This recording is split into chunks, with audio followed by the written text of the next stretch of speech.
Okay lang yun. So, may buntag day guys. May buntag sa tanan liha. So, karon di ay magluto po og sunny side up. Gimingaw ko og itlog kanitang malasado niyang igyok.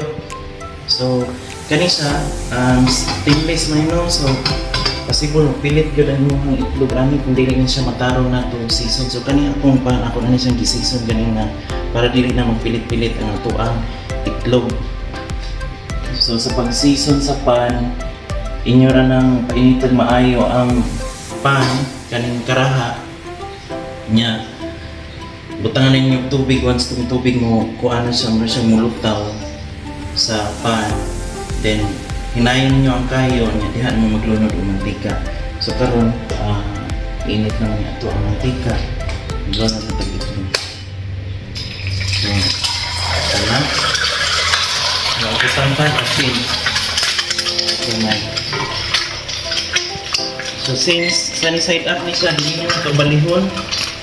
Kaya ang purpose na ito ani, kaning iyang igyok, malasado, gihapon siya soft, gihapon siya creamy.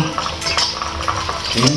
So ato ni pataw-tawaran kamay, igyok na luto ng iyang ilaw sa itlog kanang facing sa pan. Ayaw po sa kayo mo, kuan mo siya. Pero actually, since season naman na kung pan, kita mo anak, malutaw siya sa mantika. Yan, sunny side up, galing siya diligyan na bukod. Okay, ato lang ng i-turn off ang heat. Okay, pwede sa ninyo wisical gamay ng ibabaw ano niya. Okay, so, nakuha na natin siya maayo, no? Naluto na siya ng maayo. Muna akong ganahan ka ng iyang pagod na crust.